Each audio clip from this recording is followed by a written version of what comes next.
Game Dev Journey. Hey everyone, and welcome to another glorious Friday. We live for the weekend round here, don't we? This week in our indie spotlight, I'm going to shine that big bright bulb on F2P Revolution, a small team of indie devs working on a truly fair and free-to-play mobile real-time strategy game called Kings of Mythos. What do they mean by fair and free? Well, you'll have to watch the rest of the video to find out. But first, a joke. I once tried going left when playing Super Mario, but it was wrong on every level. Like if you laughed, and subscribe for more jokes like this. And now, back to the spotlight. F2P Revolution want to start a revolution by making a mobile-first strategy game which is fair and free.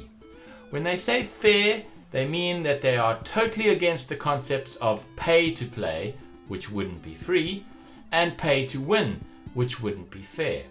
I'll focus on the second concept, pay to win, because the majority of mobile games employ this tactic in order to make money.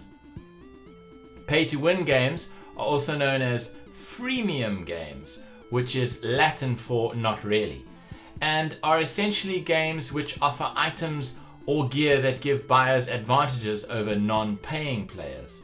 Another tactic is to make gameplay more sluggish and difficult, more of a grind, read that as less fun, to advance for those who do not pay. You can think of your favorite mobile game right now and ask yourself, do I have to pay to progress? If the answer is yes, then this is a freemium game. So what's so bad about these types of games? Well, most importantly, fun and competition is removed from the game for those who are not willing to pay for it.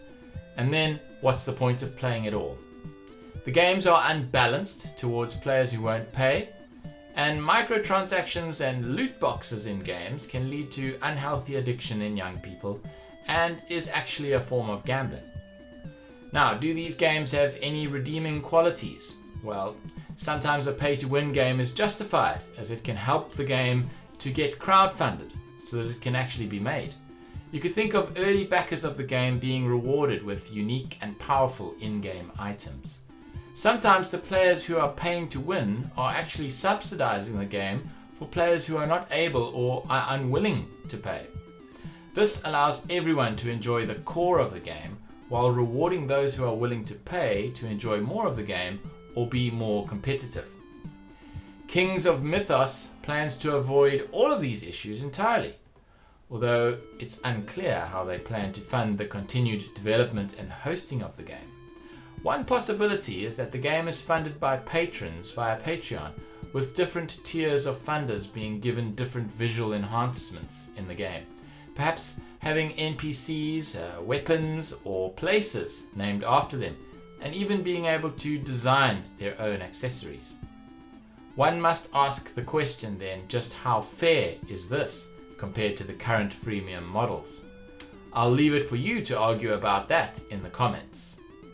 The game certainly looks good, and their YouTube channel is a real treat for game developers as they post regular devlogs and updates.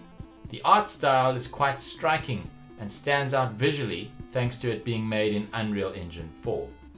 The developers have put a lot of thought into the resource system, which is a key element in games of this type. However, you really should make up your own mind about this game, and I encourage you to check it out for yourself by visiting the F2P Revolution YouTube channel now. That's all for this week. Thanks for joining me, and I hope to see you all again next time.